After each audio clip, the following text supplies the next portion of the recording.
तो जैसा कि आप सभी को पता ही है कि कल जो है प्रथम चरण का जो ट्रांसफर है उसको संपन्न करने की बात निकल करके आ रही है और रात्रि में उनका मैसेज आ गया होगा। अब यहाँ पे बात कर लेते हैं, अब जो है यहाँ पे मान लेते हैं कि प्रथम चरण का जो है यहाँ पे ट्रांसफर खत्म हो चुका है, तो कितने शिक्षकों का अभी तक ट्रांसफर हुआ, दूसरे चरण का ट्रांसफर कब से होगा, और साथ ही साथ पुरुष शिक्षकों का ट्रांसफर होगा अथवा नहीं होगा, और साथ ही साथ महिला शिक्षिकाओं के लिए भी यहाँ पर संशय है कि कितने किलोमीटर दूरी वाले महिला शिक्षिका का ट्रांसफर होगा और कितने फॉर्म रिजेक्ट हुए, सभी कुछ जो है हम लोग इस वीडियो में बात करने वाले हैं। आप लोग चैनल पे नए होंगे तो सब्सक्राइब करिएगा और वीडियो आपको पसंद आए तो इस वीडियो को ज़्यादा से ज़्यादा शेयर करिएगा। तो चलिए एक एक करके हम लोग सारे चीज़ों को देखते हैं। सबसे पहले हम लोग बात कर लेते हैं कि प्रथम चरण में कितने शिक्षकों का ट्रांसफर संपन्न हुआ है। तो चलिए सबसे पहले उसकी डेटा को हम लोग देखते हैं। जब हम लोग बात प्रथम चरण की करते हैं तो प्रथम चरण में जो है यहाँ पे स्पेसिफिक लोगों का जो है यहाँ पे ट्रांसफर किया गया है, जिसमें कैंसर रोगी जो कि 760 उनकी संख्या है, लीवर किडनी रोग 2579, दिव्यांग 5575 और मानसिक दिव्यांग जो है 1557 इनका जो है, और साथ ही साथ तलाकशुदा विधवा परित्यक्त जो महिला है उनकी संख्या भी 1500 के आसपास है, तो उनका भी यहाँ पे ट्रांसफर का प्रोसेस प्रथम चरण में हो चुका है। और टोटल अगर बात करेगा प्रथम चरण में तो 7000 शिक्षकों का जो है यहाँ पे ट्रांसफर हुआ है। कुछ ऐसे जो फॉर्म थे जिसको जो है यहाँ पे रिजेक्ट किया गया है, उसकी बात हम लोग आगे करेंगे। फिलहाल अभी है कि प्रथम चरण में 7000 शिक्षकों का ट्रांसफर हुआ है, जिसमें कैंसर रोगी, लीवर किडनी रोग, दिव्यांग, मानसिक दिव्यांग और साथ ही साथ विधवा परित्यक्त महिला जो है उनका यहाँ पे ट्रांसफर हुआ है। अब यहाँ पे हम लोग आगे बात कर लेते हैं कि दूसरे चरण का ट्रांसफर कब होगा। तो दूसरे चरण का जो ट्रांसफर की अगर बात करेगा तो उसमें अभी थोड़ा समय लगेगा। दूसरे चरण का जो ट्रांसफर होना है वो पति पत्नी के आधार पर है, और वो उसकी अगर बात करेगा तो लगभग 17,000 उसमें आवेदन है। उसका भी स्क्रूटनी होना बाकी है। स्क्रूटनी का जो काम है उसको प्रोसेस किया जाएगा पदाधिकारीगण के द्वारा, फिर जो है उनका ट्रांसफर किया जाएगा जो उनके पसंद के आधार पर होगा। पति पत्नी के पोस्टिंग के आधार पर जो है इसका रखा गया है, और पति पत्नी के पोस्टिंग का आधार को मान करके इसका जो है इनका जो है ट्रांसफर किया जाना है। तो उसमें जो है अभी यहाँ पे समय लगेगा, और उसमें कम से कम 17,000 है, ये 7,000 था, तो इसमें लगभग 10 दिन का समय इसमें लग चुका है स्क्रूटनी वगैरह में। तो यहाँ पे अगर 17,000 है तो उसी से आप लोग अंदाज लगा सकते हैं कि कम से कम 15 से 20 दिन जो है यहाँ पर आप लोग को लग जाना है, लेकिन इसी महीने में होने की पूरी संभावना है।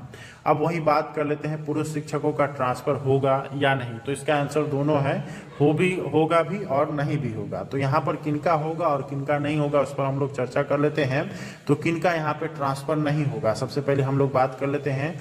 तो जिनका जो है अपने होम डिस्ट्रिक्ट में एक जगह से दूसरे जगह पे दूरी के आधार पर जाना चाहते हैं और डिस्टेंस जो यहाँ पे दिया गया है वो 50 किलोमीटर से कम है, तो वैसी स्थिति में आप लोग का जो है यहाँ पे ट्रांसफर होने की संभावना बिल्कुल 0% के आसपास है। वहाँ पर जो है आप लोग का ट्रांसफर नहीं किया जाएगा। ये यहाँ पर ऐसी खबरें निकल करके आ रही है। आपको उसी विद्यालय में बने रहना है जिस विद्यालय में आप लोग अभी फिलहाल कार्यरत है। अब वही बात कर लेते हैं कि किनका ट्रांसफर होगा। तो जिनका या तो अपना जिला हो, अपना जिला में कम से कम डिस्टेंस 50 किलोमीटर या उससे अधिक हो, तो उनका जो है यहाँ पे ट्रांसफर होगा। और वहीं दूसरे जिला में भी यही स्थिति है कि जिनका भी 50 किलोमीटर से ज़्यादा जो है यहाँ पे डिस्टेंस दिए हैं, उसके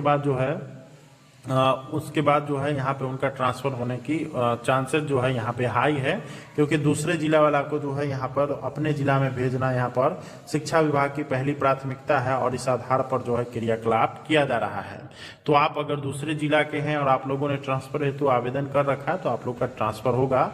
थोड़ा समय लगेगा लेकिन आपका ट्रांसफर होगा। अब वहीं बात कर लेते हैं महिला शिक्षिकाओं के ट्रांसफर के लिए। तो महिला शिक्षिकाओं के लिए स्पष्ट यहाँ पे कह दिया जा चुका है कि जिनका भी जो है डिस्टेंस 30 किलोमीटर से कम है अपने जिला के भीतर, उनका जो है यहाँ पर ट्रांसफर होने की चांसेस बहुत ही कम है, 0% के आसपास है।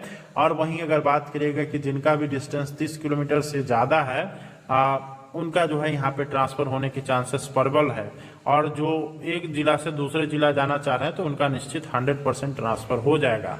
अब यहाँ पे बात कर लेते हैं कि लगभग कितना ट्रांसफर फॉर्म रिजेक्ट हुआ है। तो अभी तक की अगर बात करिएगा जो प्रथम चरण में यहाँ पे ट्रांसफर हुआ है उसमें लगभग 1500 के आसपास ऐसे फॉर्म थे जिनको रिजेक्ट किया जा चुका है, जिसमें कई सारी अशुद्धियां और त्रुटियां वगैरह उसमें देखा गया था, जिसके बाद जो है यह बहुत बड़ा फैसला लिया गया है। वैसे भी अगर देखिएगा तो बहुत सारे आपको ऐसे ट्रांसफर हेतु आवेदन कर दिए गए हैं जो कि कहीं से भी सही नहीं है। जैसे पहला प्रथम चरण में तो यहाँ पे सर्टिफिकेट के आधार पर यहाँ पर ट्रांसफर हुआ है, जो कि यहाँ पर दिव्यांगता वगैरह और साथ ही साथ विधवा परित्यक्त वगैरह का जो है यहाँ पे जो है उनका जो ट्रांसफर हुआ है। तो कई सारे शिक्षक शिक्षिका का जो वहाँ पे मांगा गया था फॉर्म और साथ ही साथ जो मांगा गया था कि कागजात उसमें लगाना है वो यहाँ पे मौजूद नहीं था, जिस कारण से 1500 के आसपास जो यहाँ पे फॉर्म है उसको रिजेक्ट किया जा चुका है। तो उम्मीद करते हैं कि आपके सारे समस्याओं का हल निकल गया होगा। इस वीडियो को ज़्यादा से ज़्यादा शेयर करिए। आप लोग से मिलते हैं नेक्स्ट वीडियो में, तब